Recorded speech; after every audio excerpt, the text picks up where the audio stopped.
কাজের পরিমাণটা এখানে খুব সহজেই পেয়ে যাব। হ্যাঁ, তো এখন আমাদের যে মানে অন্যান্য ফুটিংয়ের ক্ষেত্রে বা অন্যান্য সেপটিক ট্যাঙ্কের ক্ষেত্রে যে বাফেল ওয়ালে যে উচ্চতাটা আছে এটা ক্লিয়ারলি দেওয়া থাকে। যেমন যদি আমরা চিত্র 1 নাম্বারটাই দেখি, চিত্র 1 নাম্বারটা আমাদের বলছে বাফেল ওয়ালের উপরে ফাঁকা থাকবে 35। তাহলে আমাদের যদি মোট মান ধরি যে 95, 85, 65, এটা থেকে বাদ দেবো 35। তার মানে আমরা ক্যালকুলেশন করি, দেখি আমাদের কি আসে, যে 95 প্লাস 85 প্লাস 65, 245। 245 থেকে মাইনাস হবে কত? মাইনাস হবে 35। তাহলে মান আছে হলো 210। হ্যাঁ, 210। তো আমরা যদি একটু লক্ষ্য করি তো এখানে দেখতে পাবো যে আমাদের এই যে বাফেল ওয়ালটা আছে, বাফেল ওয়ালের এখানে মাপটা দেওয়া আছে 210 মানে 2.10। হ্যাঁ, উচ্চতাটা দেওয়া আছে। তো এখান থেকে দেখব। তো আরেকটা বিষয় হলো, আমরা যে উদাহরণ 2 নাম্বারটা করলাম এখানে কিন্তু কোনো পরিদর্শন পিট নাই, কিন্তু উদাহরণ 1 নাম্বারটাতে কিন্তু পরিদর্শন পিট আছে। তাহলে এই পরিদর্শন পিট থাকলে আমরা কি করব সেটা হলো বিষয়। এই যে পরিদর্শন পিট আছে, পরিদর্শন পিট থাকলে আমরা কি করব সেটার জন্য আমরা খুব সহজেই এই ক্যালকুলেশনটা করতে পারবো। পরিদর্শন পিটের আমাদের দৈর্ঘ্যটা নির্ণয় করার চেষ্টা করব। সেটা কিভাবে? আচ্ছা, এই যে পরিদর্শন পিটটা আগে আমাদের খুব সুন্দরভাবে বুঝতে হবে। এই বাইরের অংশটা হলো পরিদর্শন পিট, 70 × 70 মানে এইখান থেকে এই পর্যন্ত হলো 70, আবার এইখান থেকে এই পর্যন্ত এই ক্লিয়ার মাপটা হলো 70, আর এই পাশে যে ওয়াল আছে এগুলো কত? 25 করে, এই পাশে 25, এই পাশে 25। আচ্ছা, এখন যদি আমি পরিদর্শন পিঠের দৈর্ঘ্য বলতে কি বলছি, পরিদর্শন পিঠের দৈর্ঘ্য মানে এইখান থেকে শুরু করে এই পর্যন্ত, এই পর্যন্ত, এই পর্যন্ত, তার মানে এই যে তিনটা যে ওয়ালটা আছে এই 3 ওয়ালের যোগফল মিলেই হবে আমাদের দৈর্ঘ্য। তার মানে যে এল ইজ ইকুয়াল টু, আমরা কি লিখতে পারি, যে এল ইজ ইকুয়াল টু, আচ্ছা এইখান থেকে যদি আমরা শুরু করি, এইখান থেকে এই পর্যন্ত কত? 70, আর এইটুকু কত? 25। তার মানে বিষয়টা এমন, যদি পরিদর্শন পিঠটা আমি একটু অঙ্কন করি,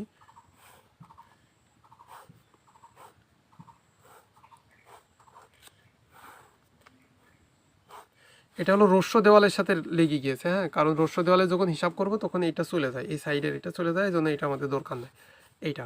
তাহলে এটা বলছে 25, এটা বলছে 25, এইটা হলো 25, আর মাঝে বলছে 70 × 70। তার মানে এই মাপটা হলো 70, আবার এই মাপটাও 70। ঠিক আছে, তো এই মাপগুলো হলো 70। আচ্ছা, এখন আসি, যখন আমি দৈর্ঘ্য নির্ণয় করতে চাচ্ছি তাহলে আমরা প্রথমে ধরি এইটার দৈর্ঘ্য, এই ওয়ালটার দৈর্ঘ্য নির্ণয় করি। তারপরে যেহেতু এইখান থেকে এই পর্যন্ত দৈর্ঘ্য যা, আবার এইখান থেকে এই পর্যন্ত একই দৈর্ঘ্য না? হ্যাঁ, এটা একই দৈর্ঘ্য, তাহলে এই দৈর্ঘ্যটা নির্ণয় করে আমার 2 গুণ করে দিলে হচ্ছে। এখন আসি, এইখান থেকে যদি আমি এই পর্যন্ত যাই সে মাপটা হলো 70। আচ্ছা, প্লাস আমাদের তো একদম শুরু থেকে শেষ পর্যন্ত যাইতে হবে, তাহলে এখানে 25 যোগ করলে আমরা শেষে চলে যাচ্ছি, তাহলে প্লাস 25। তার মানে এইটার মাধ্যমে আমরা কি পেলাম? 70 + 25-এর মাধ্যমে আমরা এই যে ওয়ালটা আছে এইটার দৈর্ঘ্য পেলাম। এখন নিচে এই যে ওয়াল, উপরেও একই ওয়াল, এই জন্য এইটার সাথে আমরা 2 গুণ করে দিলাম। ঠিক আছে, এটার সাথে আমরা 2 গুণ করে দিলাম প্লাস, তাহলে আমাদের মাঝে বাকি থাকলো কি? মাঝের এই ওয়ালটুকু বাকি আছে, তো এই ওয়ালটুকুর মাপ আমাদের কত? এই যে বলছে 70।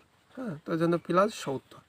তো এইটা আমরা যদি এই উদাহরণ 1 নাম্বারেরটার যে ম্যাথটা সলিউশন করা আছে এইখানে যদি একটু তাকাই, তো এই যে দেখি এখানে এল ইজ ইকুয়াল টু লেখা আছে 2 × 70 + 25 + 70, যেটা এই যে আমরা এখানে নির্ণয় করলাম 2 × 70 + 25 + 70, এটা হলো আমাদের পরিদর্শন পিঠের দৈর্ঘ্য। এই যে 2.60, এই যে এখানে 2.60 লেখা আছে, পরিদর্শন পিঠ একটাই, এই জন্য 1। আচ্ছা, এখন আসি প্রস্থ।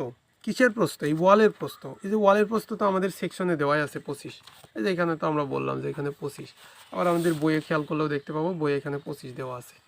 তাহলে আমাদের পরিদর্শন পিঠের যে প্রস্থ আছে সেটা হলো 0.25। এখন আসি উচ্চতা। উচ্চতা আমরা কোথায় পাবো? উচ্চতা দেখতে হলে আমাদের সেকশনে তাকাইতে হবে। তো এই যে যদি আমরা একটু সেকশনে তাকাই, এই যে এখানে, তো সেকশনে দেখি এই যে পরিদর্শন পিঠটা কোন জায়গায় আছে, 37.5-এর একদম উপর থেকে 25-এর মানে 25 পর্যন্ত, একদম 25-এর লেয়ার যেখানে শেষ হয়েছে পরিদর্শন পিঠও সেইখানে শেষ।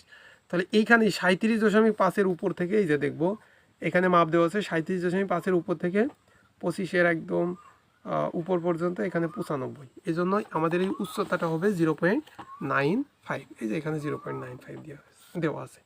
তো এই দুইটা হলো ব্যতিক্রম ছিল, যে কীভাবে যদি এভাবে থাকে পরিদর্শন পিট বা পরিদর্শন পিট যদি থাকে, হ্যাঁ, তো তার জন্য কিভাবে আমরা মানে এটার দৈর্ঘ্য, প্রস্থ এবং উচ্চতা ধরে সেই পরিমাণটা নির্ণয় করব।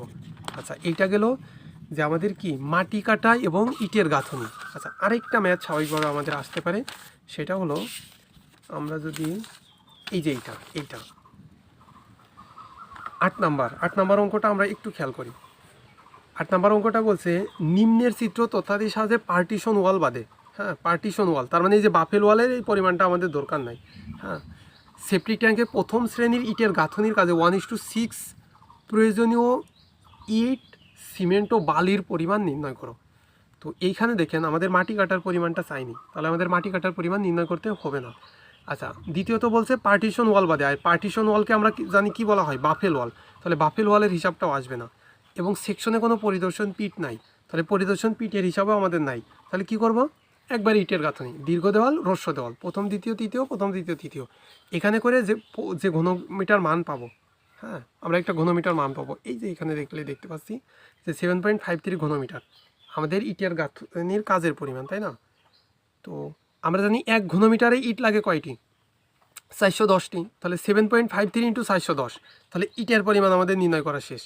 এখন আমাদের নির্ণয় করতে হবে সিমেন্ট ও বালির পরিমাণ, ঠিক আছে, সিমেন্ট ও বালির পরিমাণ।